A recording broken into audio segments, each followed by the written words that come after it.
सुमन दिल्ली में रहती थी। उसके पापा चाट का ठेला लगाते थे। सुमन भी इस काम में अपने पापा का साथ देती थी। पापा, ये लो, सारे गोलगप्पे भी तैयार हो गए और पानी भी बना दिया। बस मीठी चटनी आप बना लो, मैंने हरी चटनी बना दी है। सुमन बिटिया, सारा काम तो तूने ही कर दिया। तू तो मेरी आदत खराब कर रही है बेटी। कुछ दिनों में तू ससुराल चली जाएगी तो तेरे बिना काम में बिल्कुल मन नहीं लगेगा। तेरी बहुत कमी खलेगी बिटिया। बस रो दिए। सुमन, अब तू ही अपने पापा को संभाल। थोड़ी थोड़ी देर में मन भारी कर लेते हैं। पापा, मैं आपको छोड़कर कहीं नहीं जाऊंगी। मुझे ये शादी नहीं करनी। मैं भी आपके और माँ के बिना नहीं रह पाऊंगी। पापा। नहीं बिटिया, ऐसे नहीं कहते। बेटियों को अपने ससुराल जाना ही होता है। केशव बहुत अच्छा लड़का है, तो ससुराल में बहुत खुश रहेगी। सुमन की शादी सूरत में तय हो गई थी। 1 महीने बाद सुमन की शादी थी, इसीलिए सुमन अपने माता पिता से दूर दूसरे शहर जाते थोड़ा उदास थी। सुमन बड़ी थी और एक छोटा भाई था जो अभी पढ़ रहा था। धीरे धीरे 1 महीना बीत गया और सुमन की शादी का दिन आ गया। सुमन के माता पिता उसे राजी खुशी डोली में विदा करते हैं। शादी के बाद सुमन दिल्ली से सूरत अपनी ससुराल आ जाती है। सुमन का पति केशव एक गैराज में गाड़ियों की मरम्मत करता था। सुमन समझदार थी, उसने आते ही पूरे घर को संभाल लिया। बस बहू, मैं और रोटी नहीं लूंगी, केशव को दे दे। बस एक ही रोटी देना, पेट में बिल्कुल भी जगह नहीं है। इतना स्वादिष्ट खाना बनाया है बहू कि मैं एक रोटी भूख से बढ़कर खा गई। कहा माँ जी, 2 निवाले की 1 रोटी होती है मेरी छोटी छोटी। अब मैं आ गई हूँ ना, तो रोजाना आपको ऐसे ही गरम गरम मेरे हाथ का बना भोजन खाना होगा। कोई बहाना नहीं चलेगा।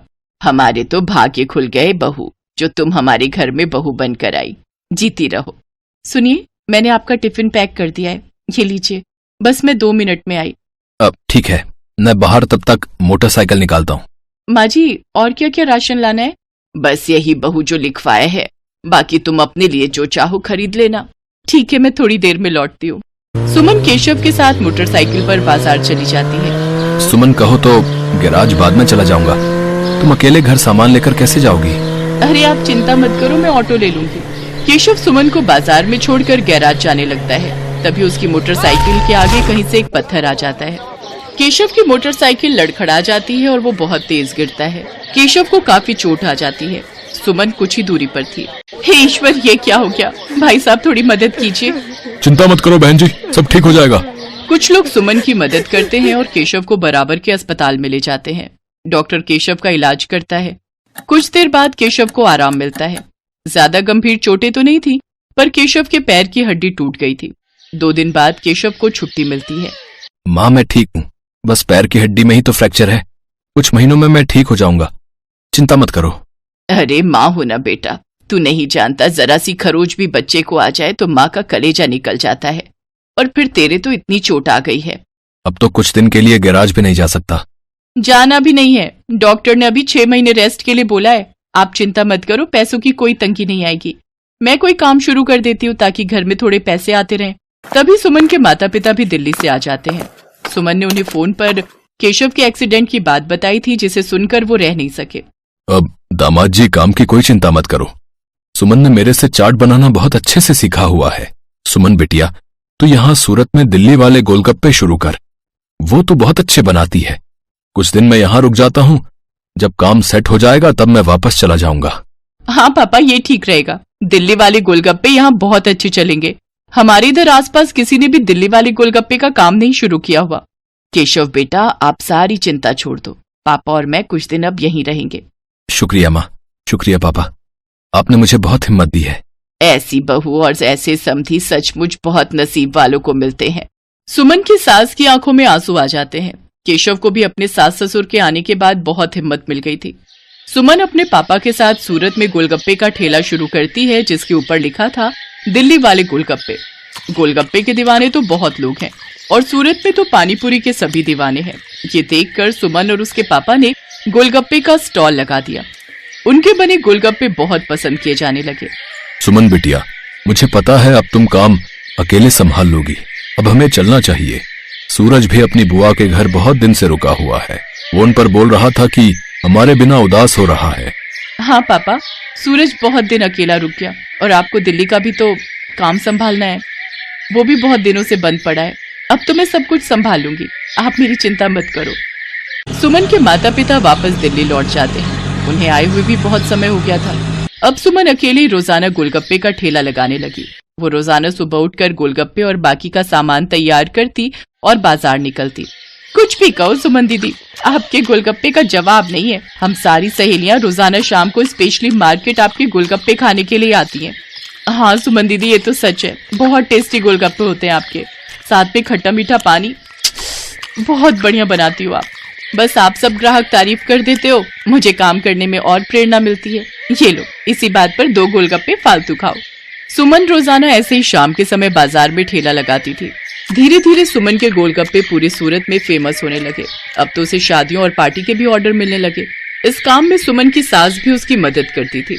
कहीं भी शादियों और पार्टी के ऑर्डर मिलते तो सुमन अपनी सास के साथ जाती और वहां पर अपना स्टॉल लगाती। स्टॉल पर दिल्ली वाले गोलगप्पे लिखा देखकर लोगों की भीड़ सबसे पहले वहीं पर टूटती थी। बहुत अच्छे पैसे कमा लिए सुमन ने। फिर एक दिन सुमन केशव और अपनी सास से बोली, सुनो, अब तो तुम्हारी तबीयत में थोड़ा सुधार हो गया है। मैं सोच रही हूँ तुम गैरेज का काम छोड़ दो, हम गोलगप्पे की एक दुकान खोल लेते हैं। अब तो हमारे पास अच्छे पैसे इकट्ठे हो गए हैं, हम कुछ कारीगर भी रख लेंगे। सुमन, तुमने तो मेरी पूरी जिंदगी बदल दी। कहते हैं एक आदमी की सफलता में एक औरत का हाथ होता है, और तुमने तो मेरा बहुत साथ दिया है। तुम जैसा चाहती हो हम वैसा ही करेंगे। जीते रहो मेरे बच्चों। सुमन की मेहनत से सब कुछ अच्छा होने लगा।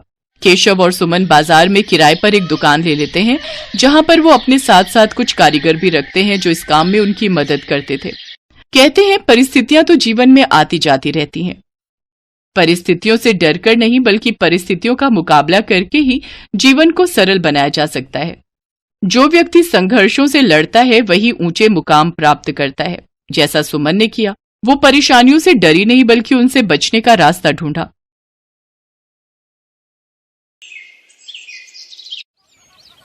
अरे भाई, कैसे दिए गोलगप्पे?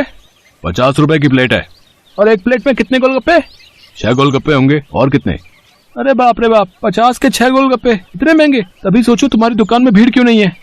मुझे फालतू की भीड़ चाहिए भी नहीं। मेरे पास वही लोग गोलगप्पे खाने आते हैं जो इन्हें खाने के लायक हैं। और तुम लगता है यहाँ नए हो। दाम पूछने से पहले ऊपर लगा बोर्ड ही पढ़ लेते। दाम और नाम दोनों लिखे हैं। मेरा नाम मशहूर है और ये मेरे मशहूर गोलगप्पे हैं। एक एक गोलगप्पा इतना करारा है कि तोड़ो तो आवाज 1 किलोमीटर तक सुनाई दे। और पानी जैसा ग्राहक चाहे, पूरे 10 तरह की वैरायटी है मेरे पास पानी की। और ये देखो, ये है मेरे गोलगप्पों की असली जान, मेरा ये खास मसाला। हाँ हाँ, ये सब तो ठीक है, पर फिर भी 50 रुपए वाकई बहुत ज्यादा है। दाम तो यही है और यही रहेगा। अब तुम देख लो कि तुम मेरे गोलगप्पे खाने के लायक हो या नहीं। अरे ये क्या बात हुई, तुम ऐसे बात करते हो अपने ग्राहक से? नहीं, ग्राहक से तो नहीं, पर जो फालतू मेरा वक्त बर्बाद करे उससे मैं ऐसे ही पेश आता हूँ। चलो अब आगे बढ़ो और कोई सस्ता गोलगप्पे का ठेला ढूंढो। मशहूर ऐसा ही था। ये बात तो 100% सच थी कि वो गोलगप्पे बहुत ही अच्छे बनाता था, लेकिन इस बात पर उसे घमंड भी बहुत था। मशहूर का मानना था कि उसके पास हुनर और किस्मत दोनों का साथ है, इसीलिए उसे पूरा यकीन था कि उसका काम कभी मंदा पड़ ही नहीं सकता। और वास्तव में ऐसा हो भी रहा था। मशहूर के पास भले ही ग्राहक कम थे, लेकिन उनसे ही वो अच्छा खासा मुनाफा कमा लेता था। फिर कुछ दिनों के बाद, हाँ भाई, लाओ जरा गोलगप्पे तो लगाना। अरे तुम फिर से आ गए। रेट कम नहीं होंगे, पहले ही बता रहा हूँ। हाँ हाँ, मैं तुमसे कम करने को कह भी नहीं रहा हूँ। ऐसा करो, सिर्फ मुझे नहीं, इन सबको भी गोलगप्पे खिलाओ और इन सबके पैसे मैं दूंगा। पगला गए हो क्या? अब ऐसा करो, पहले पैसे रखो मेरे सामने, फिर बात करना। तुम भी ना बड़े शक्की हो। ये लो, ये रखे तुम्हारे पैसे। इतना कहकर सूरज ने पूरे 2000 रुपए मशहूर के सामने रख दिए। सूरज अपने साथ जिन लोगों को लेकर आया था वो देखने में ही गरीब लग रहे थे। मशहूर ने सभी को गोलगप्पे खिलाए, जिसके पैसे सूरज नहीं दिए। फिर सबके जाने के बाद, क्या बात है भाई, कोई लॉटरी वॉटरी लग गई है क्या? अभी तो नहीं लगी, पर जल्दी लगने वाली है। क्या मतलब? तुम्हें कैसे पता कि लॉटरी लगने वाली है तुम्हारी? क्योंकि निरंजन बाबा ने मुझसे ऐसा कहा है। वो बहुत ही बड़े सिद्ध बाबा है। उन्होंने मुझसे कहा है कि मैं जितने लोगों का पेट भरूंगा, वो भी बिना उनसे कुछ लिए, मेरी लॉटरी लगने के उतने ही चांसेस बढ़ जाएंगे। तुम भी निरे उल्लू हो भाई, हैं? बाबा जी ने तुम्हें गरीबों को खाना खिलाकर कुछ भला काम करने को कहा होगा। जितने पैसे तुमने मेरे गोलगप्पे खिलाने में खर्च किए, उतने में तो तुम पूरा भंडारा कर सकते थे। मैं जानता हूँ, पर मुझे इन लोगों को कुछ ऐसा खिलाना था जो इनके बस के बाहर हो। खाना तो कोई ना कोई इन्हें खिलाई देता होगा, पर तुम्हारे गोलगप्पे वो इनके नसीब में कहाँ से आते? और बाबा जी ने मुझसे यही तो कहा था कि जाकर किसी का नसीब बदलो, तो मैंने बदल दिया। अब देखना, मेरी लॉटरी जरूर लग जाएगी। मशहूर और सूरज बात कर ही रहे थे कि तभी सूरज का फोन बजने लगा। हेलो, हाँ भाई, क्या तू सच बोल रहा है? सच में?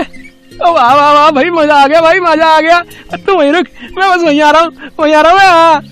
अरे अरे क्या हो गया, कहाँ भागे जा रहे हो? मेरी लॉटरी लग गई भाई, वो भी पूरे 10 लाख की। शुक्रिया भाई, शुक्रिया यार, बहुत शुक्रिया यार। सच में तुम्हारे गोलगप्पों की वजह से ये सब हो पाया। अच्छा अब मैं चलता हूँ, मैं फिर आऊंगा और अगली बार और ज्यादा लोगों को लेकर आऊंगा। तुम तैयार है ना? इतना कहकर सूरज वहाँ से चला गया, लेकिन मशहूर को सोचने पर मजबूर कर गया। मेरे गोलगप्पे ऐसा भी कर सकते हैं, मुझे तो पता ही नहीं था। अगर मुफ्त में मेरे गोलगप्पे खिलाकर इस लड़के की किस्मत खुल सकती है तो फिर मेरी क्यों नहीं? हाँ, अब से मैं भी लोगों के नसीब बदलूंगा। अब वो नहीं, बल्कि मैं खुद अपने गोलगप्पे लोगों को फ्री में खिलाऊंगा। अगले दिन मशहूर ने सबसे पहले अपने लिए एक लॉटरी का टिकट खरीदा और फिर उसके हाव भाव बिल्कुल ही बदल गए। साथ ही उसकी दुकान का बोर्ड भी अब गोलगप्पों की कीमत की जगह पर लिखा था बिल्कुल फ्री। मतलब वो सच में अब लोगों को मुफ्त में गोलगप्पे खिला रहा था। साहब, कभी सपने में भी नहीं सोचा था कि आपकी दुकान में खड़े होकर गोलगप्पे खा सकूंगा। भगवान आपका भला करे, आपकी खूब तरक्की हो, आप जो चाहो वो सब आपको मिले। मैं भगवान से यही प्रार्थना करूंगा। मशहूर को पहली बार किसी ने ऐसा कुछ कहा था। मशहूर को बहुत अच्छा लगा, लेकिन अब भी मशहूर के दिमाग में उसका खुद का फायदा पहले था। उस दिन अपने बनाए हुए सारे गोलगप्पे मुफ्त में खिलाने के बाद वो फौरन लॉटरी ऑफिस पहुंचा। मशहूर चंद, हाँ मुबारक हो, आपको इनाम मिला है पूरे 10,000 का। क्या सिर्फ 10,000? और पहला इनाम तो 10 लाख का था। हाँ तो वो पहला इनाम भी तो है। आपकी किस्मत इतनी भी अच्छी नहीं है, शुक्र मनाइए कि 10,000 तो मिले। मशहूर इनाम के 10,000 लेकर अपने घर वापस आ गया। वो उदास था और नाराज भी। क्या हुआ जी, लॉटरी लगी क्या? लगी भी और नहीं भी, ये देखो 10,000 मिले हैं। अरे वाह, तो फिर आप उदास क्यों? आपको तो खुश होना चाहिए ना। अरे पर 10,000 से क्या होता है, इतने में तो 4-5 दिनों में अपनी दुकान से ही कमा लेता हूँ। उस लड़के को तो पहला इनाम मिला था, वो भी पूरे 10 लाख का, और उसने तो इतने कम गोलगप्पे खिलाए थे। मैंने तो अपने सारे गोलगप्पे मुफ्त में खिला दिए, फिर भी मुझे क्या मिला और उसे क्या मिला? ओफो, ये सब क्यों सोच रहे हो आप? आपने जितने भी गोलगप्पे मुफ्त में खिलाए उनकी लागत तो निकल गई ना, बोलो। हाँ, उससे तो ज्यादा ही हैं ये पैसे। तो फिर आपको नुकसान थोड़े ही हुआ है जो ऐसे मुंह लटका कर बैठे हो। 4-5 दिनों में जितना कमा पाते वो एक ही दिन में मिल गया, ये कम है क्या? मशहूर को अपनी पत्नी मोहिनी की बात ठीक लगी और उसने अपना इरादा और पक्का कर लिया। उसने आगे भी लोगों को फ्री गोलगप्पे खिलाना जारी रखा और हर रोज लॉटरी का टिकट खरीदना भी, कभी कम तो कभी ज्यादा, लेकिन हर रोज मशहूर का कुछ न कुछ इनाम जरूर निकलता था, जिससे मशहूर का हौसला और भी मजबूत होने लगा। इसके साथ ही मशहूर को अब ये सब करने में बहुत खुशी भी मिल रही थी। हर रोज लोगों के मुस्कुराते चेहरे उसकी दुकान से लौटते थे। उसके गोलगप्पे न जाने कितने मायूस चेहरों की मुस्कान बन रहे थे। फिर एक दिन, अरे मशहूर भाई, ये क्या है? ये कमाल कब से हो गया? बस तुम्हारे जाने के बाद से ही। लेकिन माफ करना भाई, अब तुम फ्री में गोलगप्पे नहीं खिला पाओगे किसी को, क्योंकि ये काम अब मैं करता हूँ और लॉटरी भी मेरी ही लगती है। हाँ, तुम्हारे जितना बड़ा इनाम तो नहीं लगा अब तक, पर मुझे उम्मीद है कि कभी न कभी वो कमाल भी हो ही जाएगा। मशहूर की बात सुनकर सूरज मुस्कुरा दिया और उसने अपनी जेब से अपना विजिटिंग कार्ड निकालकर मशहूर को दिया और उससे बोला, कोई बात नहीं, ये मेरा कार्ड रख लो। अब लॉटरी का टिकट जब भी खरीदना हो तो बस मुझे फोन कर देना, ऑफिस तक आने की जरूरत नहीं पड़ेगी। सूरज के विजिटिंग कार्ड पर उसी लॉटरी ऑफिस का पता लिखा था जहां से मशहूर हर रोज लॉटरी की टिकट खरीदता था। असल में वो ऑफिस सूरज का ही था और उसी की वजह से हर रोज मशहूर का कोई न कोई इनाम जरूर निकल रहा था। कार्ड देखते ही मशहूर सारी बात समझ गया। उसने सूरज के सामने हाथ जोड़ते हुए कहा, मैं ये बिल्कुल नहीं पूछूंगा कि तुमने ये सब क्यों किया, क्योंकि शायद मैं जानता हूँ। बहुत बहुत शुक्रिया भाई, मुझे ये एहसास कराने के लिए कि ज्यादा पैसे कमाने से जरूरी है दुआएं कमाना, लोगों को खुशियाँ बांटना, जो मेरे गोलगप्पे बहुत आसानी से कर सकते हैं। इसके बाद मशहूर ने कभी लॉटरी का टिकट नहीं खरीदा, बल्कि वो फिर से अपने गोलगप्पे बेचने लगा। लेकिन उसके गोलगप्पों का दाम पहले से बहुत कम था, जिसकी वजह से अब हर कोई उसके स्वादिष्ट गोलगप्पों का मजा ले पा रहा था। अब भले ही मशहूर के गोलगप्पे थोड़े सस्ते थे, लेकिन ग्राहक पहले से कहीं ज्यादा थे, मतलब मुनाफा भी पहले से ज्यादा ही था। इसके साथ ही मशहूर ने फ्री गोलगप्पे खिलाना भी नहीं छोड़ा। आखिर के 10-20 गोलगप्पे वो जरूर गरीबों को मुफ्त में खिलाता था, क्योंकि अब उसे गोलगप्पों के साथ साथ खुशियां बांटने की भी आदत जो हो गई थी।